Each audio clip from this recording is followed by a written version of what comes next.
Muy bien, bueno, buenas tardes. Estamos aquí en un nuevo episodio de Econ Role Model. Sabéis que es un espacio donde entrevisto a diferentes economistas que se desempeñan en diversos ámbitos laborales. Hoy tengo la gran fortuna de tener aquí a Miguel Ángel Santos. Miguel Ángel es doctor en Economía por la Universidad Pompeu Fabra y actualmente es el director del Grow Lab en la London School of Economics. También es profesor en prácticas en esa universidad.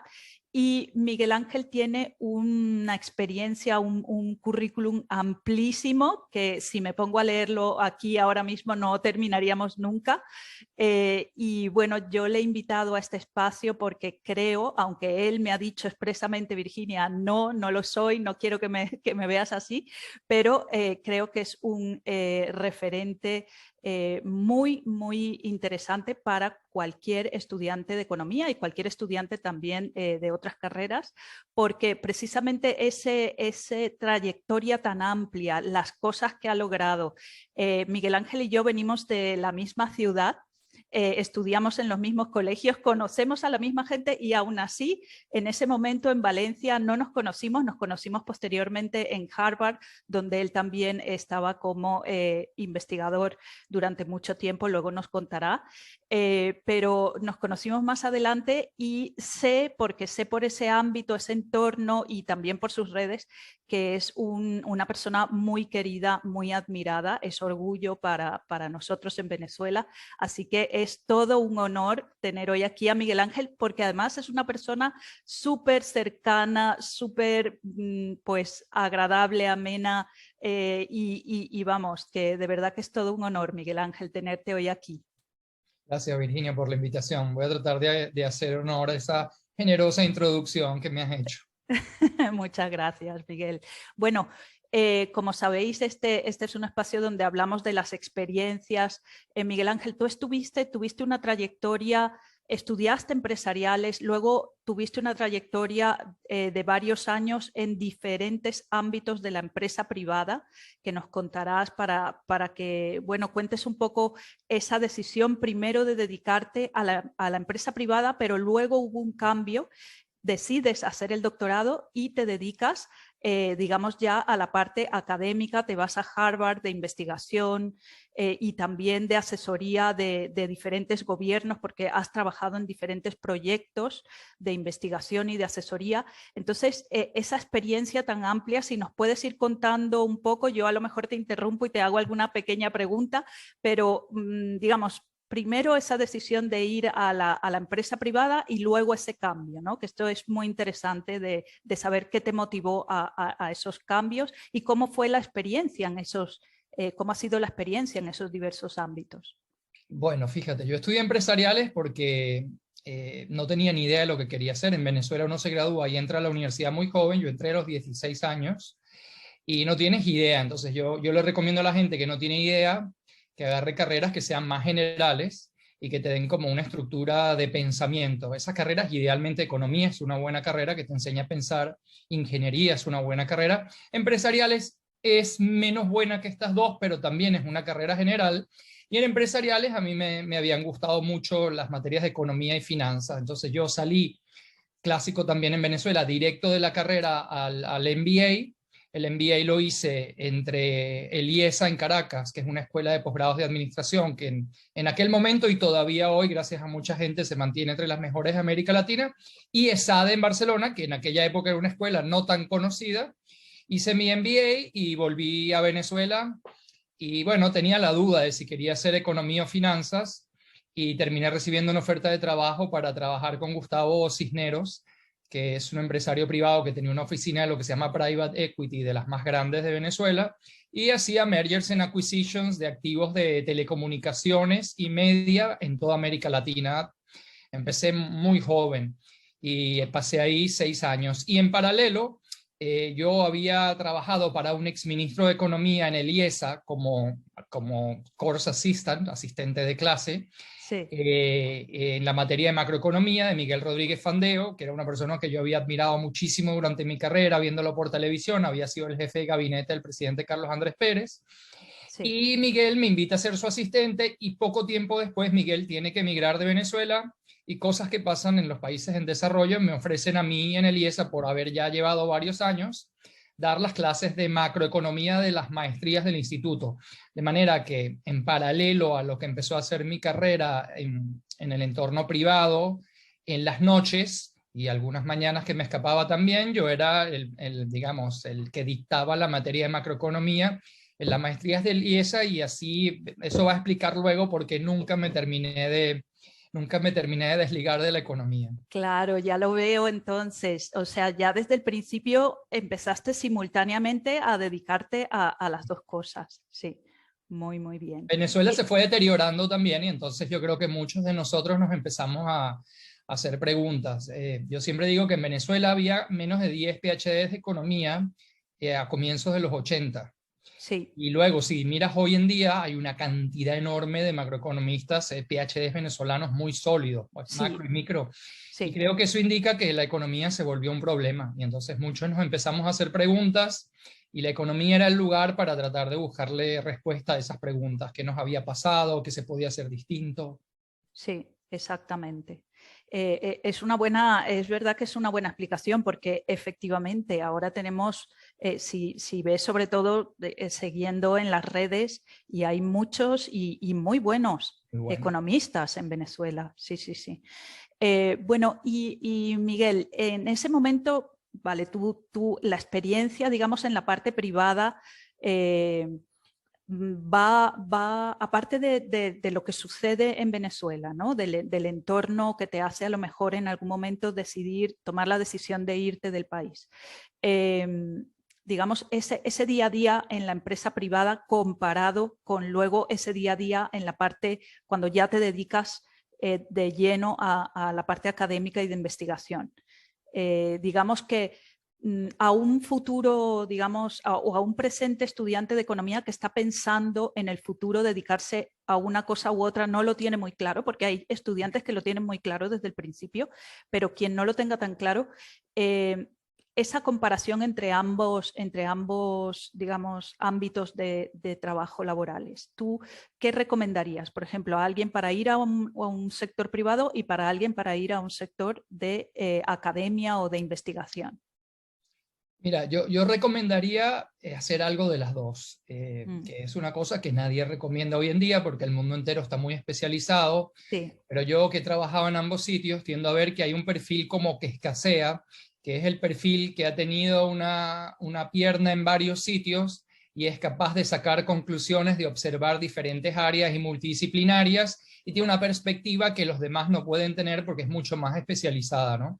Entonces, sí, si alguien, yo lo que siempre pienso, si alguien no tiene idea de qué hacer, tiene que buscar un trabajo que lo exponga a la mayor cantidad de cosas posibles. Yo, trabajos en consultoría te exponen a una cantidad de cosas muy amplia y te haces experto, entre comillas, en esas cosas y sí. luego ya adquieres como una base para decir, bueno, esto ya yo quisiera profundizar en esto. Entonces siempre les recomiendo ir a lugares pequeños, por ejemplo. Ujú, Los estudiantes se gradúan queriendo ir a grandes nombres y en grandes nombres el trabajo está muy especializado.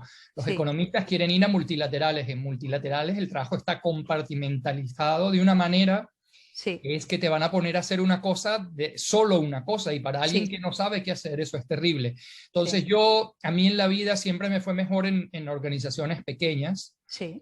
La oficina corporativa de Gustavo Cisneros era una oficina pequeña, la Ujú, organización Cisneros de verdad muy grande, pero sí, ahí hacíamos de todo. De hecho, yo soy la persona que empieza a hacer las proyecciones macro que van a sí, utilizar las empresas del grupo, de manera que yo hacía modelos de valoración de empresa, sí. pero además en un momento dado me piden que me encargue de desarrollar las proyecciones macro que se van a utilizar en los presupuestos de las compañías. Ajá, Entonces muy empecé bien. desde muy temprano a aprender como una macro muy práctica. Vale, vale. Oye, y esto de nuevo se ve ahí ya el enlace, porque si en ese momento, en tu desempeño, en tu trabajo privado, tienes que hacer esas proyecciones macros, ya se ve ¿no? Que por qué, o sea, que no es una ruptura, ¿no? No es de pronto estoy aquí en el sector privado y me paso a la No. parte de academia e investigación. O sea, mientras estaba en el sector privado ya estabas en el IESA y enseñando Y aparte, dentro de tu trabajo tenías que trabajar en la parte de proyecciones macro, o sea que se ve ya que tú, como dicen aquí, ¿no? Que la cabra tira al monte, que lo tuyo era como un poco esa parte, ¿no? Sí. Lo que Sí, pasa es que para economistas en Venezuela en aquel momento había menos oportunidades, sí, siendo 100% honesto, probablemente alguna que otra consultora, a mí no me llamó nunca la atención el entorno de trabajo de las consultorías, pero muy pocas, mientras que para alguien que hubiera hecho finanzas las oportunidades eran mucho más amplias, ¿no? sí, Entonces había siempre este trade-off bueno, que tenías que vivir. Yo en particular, mi familia era de Valencia, yo había llegado a Caracas con 21 años y tenía que pagar mi vida, ¿no? Y entonces, claro, claro, el trabajo en el sector privado, en finanzas, sí, había más abundante y se pagaba mejor. Entonces yo empiezo a sí, hacer eso porque me gusta además, valoración de empresa. Yo siempre digo que es una de las cosas que el delta entre lo que tú ves en la universidad y lo que haces en la vida es más pequeño, es sí. impresionantemente pequeño y Ujú, eso te hace sentir muy poderoso al comienzo. Hay algo que aprendí en el aula que al salir es idéntico y a mí eso sí, me llamó muchísimo la atención, pero claro, en paralelo tenía como esta gran pasión que era una pasión sin remuneración, entonces era permanente sí, buscar la manera de no sacar un pie de ahí. sí, sí, sí. Ah, muy bien, muy bien. Y luego ya das el salto, decides irte de Venezuela o decides estudiar el doctorado, ¿no? En algún momento cuando no sé muy bien, o sea, cómo es el orden cronológico, pero cuando decides irte de Venezuela es cuando te vas a estudiar el doctorado o todavía estás ligado a Venezuela, ¿cómo fue eso? No, yo había alternado, de hecho, a mí en el año 2004, en la organización Cisneros me piden que ayude a coordinar un grupo de economistas que estaba preparando un programa de gobierno para la oposición. Ujú, Y yo me dedico a eso exclusivamente hasta que Chávez gana el referéndum del 15 de agosto del 2004. sí, Y en ese momento escribimos un libro que luego fue muy relevante en Venezuela, un acuerdo para alcanzar el desarrollo con lo que habíamos hecho. Vuelvo al sector privado a trabajar en Banco Mercantil como jefe de fusiones y adquisiciones sí, y lo dejo bueno, en paralelo para unirme al equipo de Manuel Rosales sí, en las elecciones presidenciales del 2006. Perdidas, vuelvo al sector privado y trabajo en Sony Pictures como vicepresidente de desarrollo de negocios para América Latina. sí, Y cuando Sony decide irse a Venezuela, a mí se me presenta esta coyuntura de qué vas a hacer. sí. Y me parecía que se me estaba haciendo tarde en la vida para formalizar, porque si lo miras, yo siempre lo digo, yo era un economista amateur, en el Mm, sentido latino de la palabra.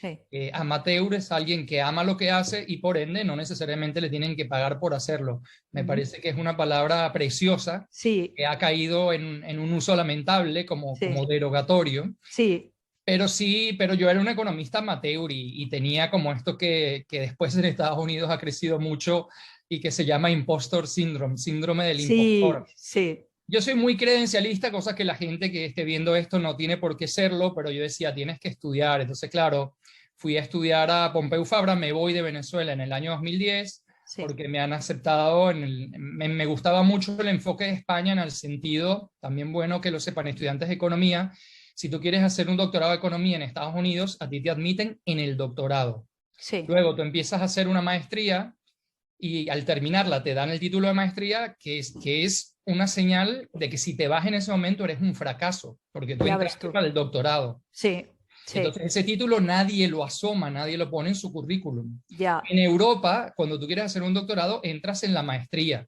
Y tú sí, dices, no, el doctorado, ya va, termina el Master of Science, primer sí, año. sí, Y luego exactamente. hablamos. Y si tú te Sí, retiras, no eres un fracaso, eres un sí, éxito, eres un tipo que hizo una maestría en ciencias económicas. Yo hice el primer año en Pompeu Fabra, hice el segundo año, los 2 años de cursos y exámenes, enterrado durante 10, 12 horas diarias por 2 años en una cosa que se llama el depósito de Aigües, que es un depósito romano antiguo donde es la biblioteca de Pompeu. Y sí, cuando entro en la parte de la tesis, me llaman para ser el jefe del equipo económico de Enrique Capriles Radonsky en las sí, elecciones presidenciales del año 2012. Y ahí sí te hago una puntualización, porque en ese momento yo me tengo que ir de Pompeu y me paso al doctorado a la Universidad de Barcelona, porque ya, consigo un tutor que todo este cuento que estoy contando le parece fenomenal. Y Ajá. en Pompeu Fabra pues no les parecía tan fenomenal. Sí, Entonces, bueno, me voy a comienzos del 2012, terminando mi segundo año de cursos en Pompeu, ya graduado, sí, de los dos másters que son parte de la carrera doctoral, me voy a la campaña presidencial de Enrique Capriles del 2012. sí.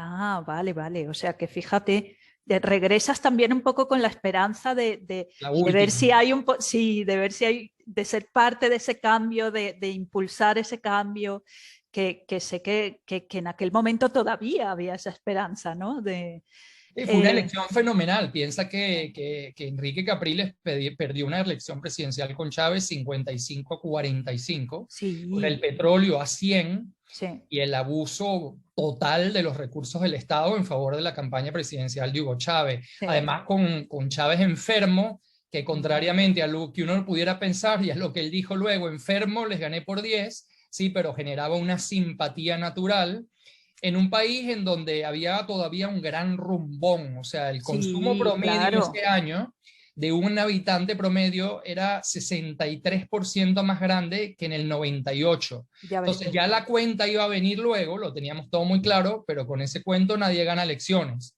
No, Entonces, que claro. hayamos sacado 45 en ese contexto, a mí me parece, bueno, digo hayamos porque estaba en el equipo, pero realmente es un mérito personalísimo de la enorme energía, voluntad y fe que le puso Enrique Capriles a la campaña. Sí, sí, sí, sí. Yo me acuerdo aquella derrota fue como que se cayó el alma a los pies, ¿no? O sea, era como decir, bueno, y después de esto, ¿quién va a poder, ¿no? Con toda la Sí, pues. energía, con toda la ilusión allí. Bueno, pues, Miguel, y después de esto, ¿decides volver a España, a No, en la Barcelona? ¿Te campaña vas? presidencial conozco a Ricardo Hausmann, Sí, que también es un tipo que ha sido extraordinariamente noble con Venezuela. sí, Y Ricardo, bueno, básicamente empezamos a pasar tiempo juntos en la campaña sí, y cuando yo le había contado todo esto que les he ido contando a ustedes, quién me va a contratar cuando yo salga de este doctorado, me hacían ofertas de trabajo para volver a lo de antes y yo no, no, a eso no quisiera volver. sí. Y entonces, bueno, él me dice, en la noche que perdemos, el 7 de octubre del 2012, me dice, me manda un mensaje en BlackBerry pin rojo Mm. que decía, llámame en un par de semanas para que hablemos de tu futuro. Oh, madre mía. Y lo que me propone es, bueno, él ya tenía en el centro, en el Growth Lab, en el Centro para el Desarrollo de Harvard, tenía 10 años, Sí, estaba empezando a crecer y a hacer proyectos con gobiernos del mundo, sí, tenía un modelo que era muy, digamos, muy innovador, ha sido muy innovador, que es poner a un grupo de investigadores con alumnos y faculty, hacer sí, investigación con gobiernos de países, traducir la investigación en políticas específicas, buscando la meta que el gobierno esté buscando en ese momento y luego ayudarlos en el proceso de implementación y sí, luego escribir sobre eso y luego dar clases sobre eso, que es una experiencia muy práctica, sí, muy contraria a lo que suele ver un estudiante de economía en sus años de sí. carrera. Entonces, yo creo que hicimos un joint venture tácito en el que Ujú. yo le traje a Ricardo parte de la experiencia gerencial que hacía falta para llevar el centro de 12 o 13 personas que éramos en ese momento a las 50 y tantas que somos hoy en día, Sí, a pasar de trabajar en un país que se trabajaba en ese momento, Albania, a trabajar y estar en 9 países como estamos hoy en día, hacía sí, falta algo de experiencia y a cambio de traerla, a mí me dan la oportunidad de acumular con esteroides mis primeros años de experiencia a esa edad en desarrollo y en economía, en trabajo con gobiernos. Entonces, claro, no, no, fue pero además fenomenal. que es la oferta soñada, creo yo, por cualquier economista, Miguel, por favor. Sí. O sea, bueno, por un lado vienes de la desilusión de haber perdido en esa campaña con Capriles lo que significaba aquello, o sea, la esperanza que había, y de pronto justamente eso te hace saltar a Así digamos, es. a una cosa personal, a un proyecto personal y también interesantísimo, ¿no?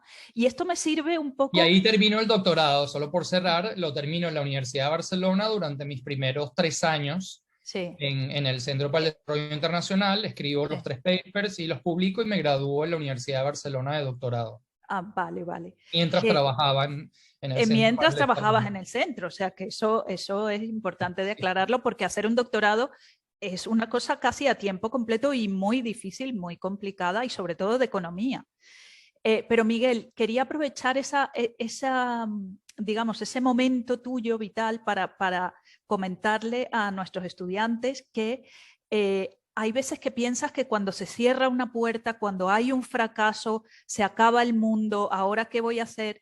Y muchas veces a muchos de nosotros nos pasa que precisamente una puerta cerrada, un fracaso, un no llegar a algo, de pronto te abre todo un mundo que a lo mejor ni te habías imaginado ni habías sospechado que, bueno, que es distinto, porque es verdad que la ilusión en ese caso de reconstruir un país habría sido también una cosa, ese plan A, ¿no? Habría sido magnífico, pero se presenta un plan B igual de magnífico o más, ¿no? Porque dime tú si para cualquier economista no es una cosa soñada que te llamen para estar en Harvard en un proyecto como el proyecto de Ricardo, ¿no? En el Sí. Centro para el Desarrollo No, Internacional y en eso el Grow Lab. O sea, es exactamente así, es una carrera soñada a cambio, bueno, yo no tomé la decisión, pero la vida me la dio a cambio de perder el país, esencialmente. El sí. país se ha extraviado y se ha perdido por una cantidad de tiempo indefinida y como tú bien dices, a cambio de eso se abrió una cosa que yo nunca hubiera imaginado que hubiese pasado. Y bueno, yo puedo trabajar ahí, terminar la tesis doctoral simplemente porque estoy trabajando con gente fenomenal.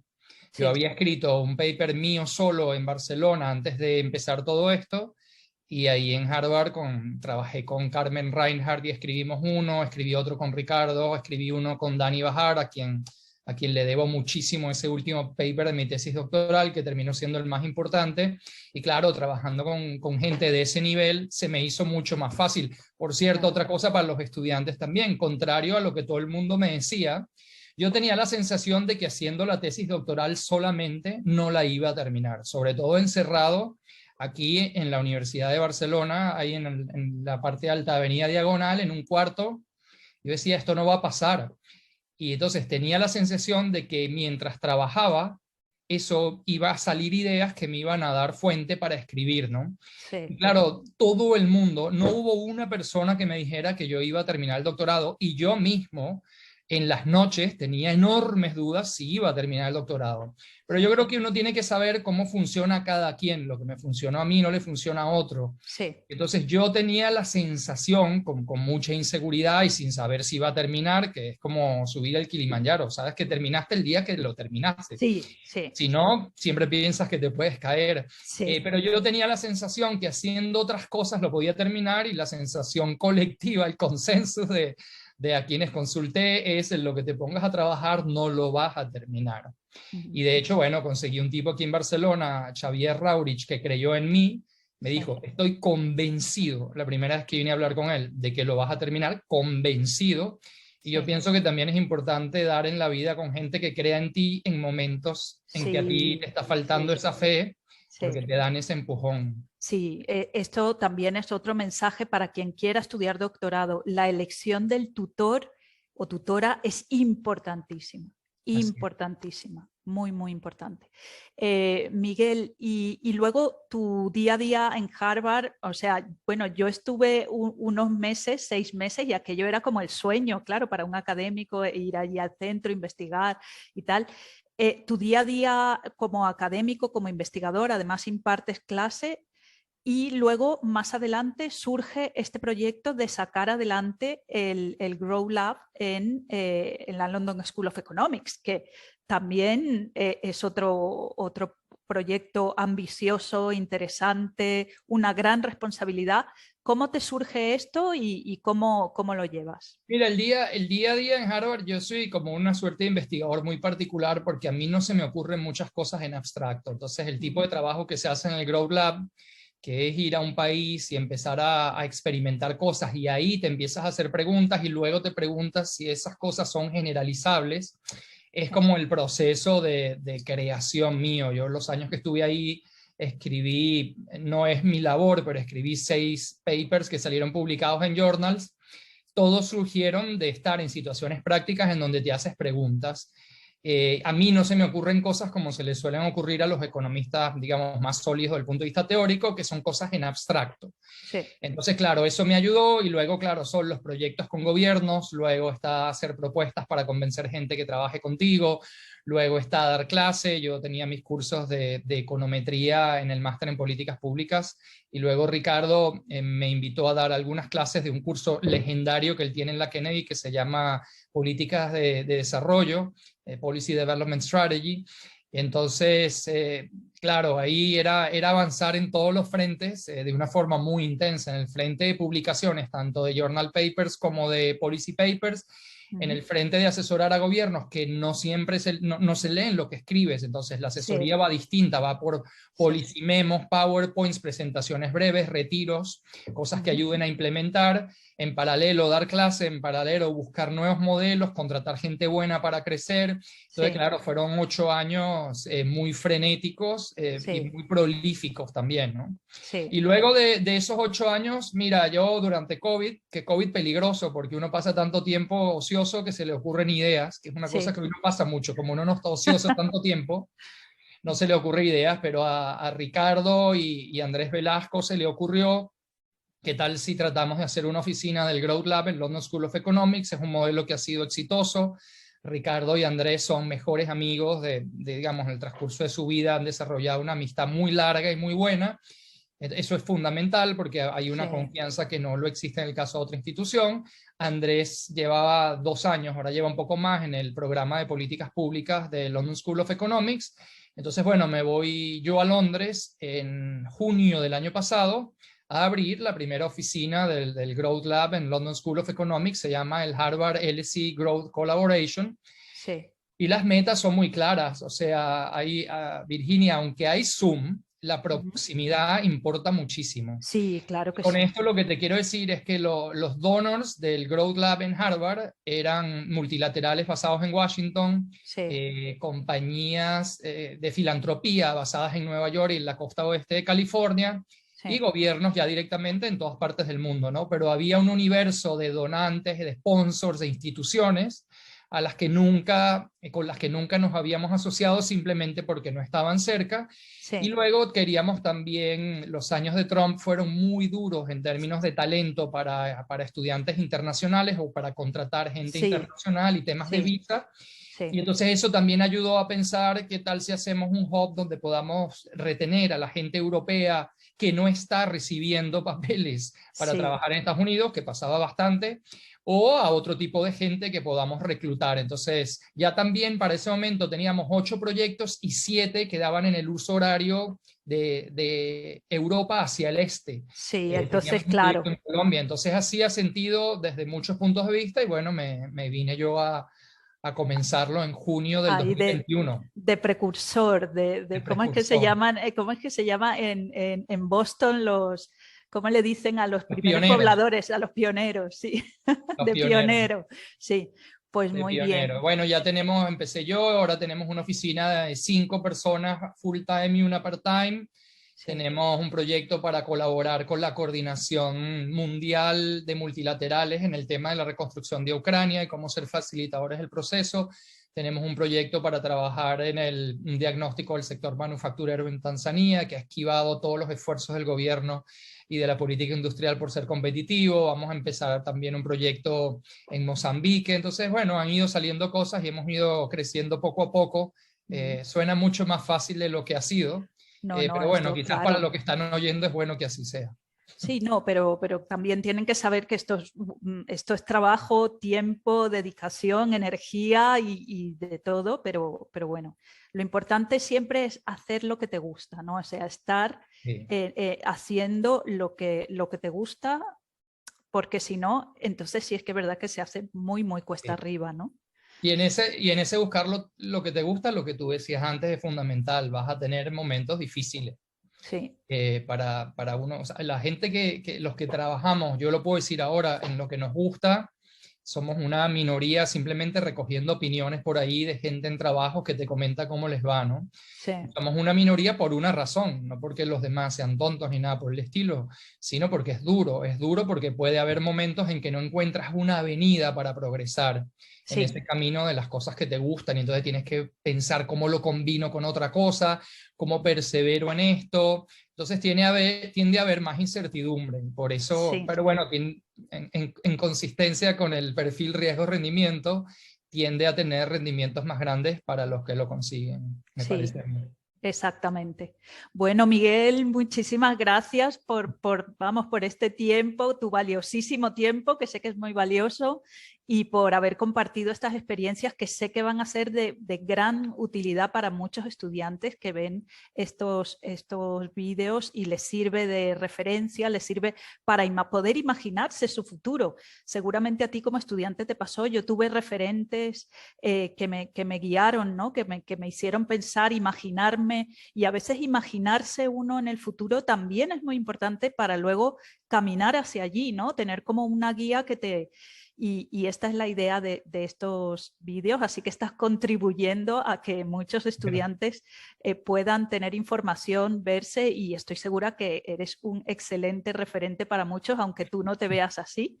Pero muchísimas gracias por estar, por tu tiempo, por contarnos todo. No, gracias a ti por la invitación. Me parece un objetivo muy noble el que tienes con estas cosas que estás organizando y espero que en particular la mía les sea de alguna utilidad.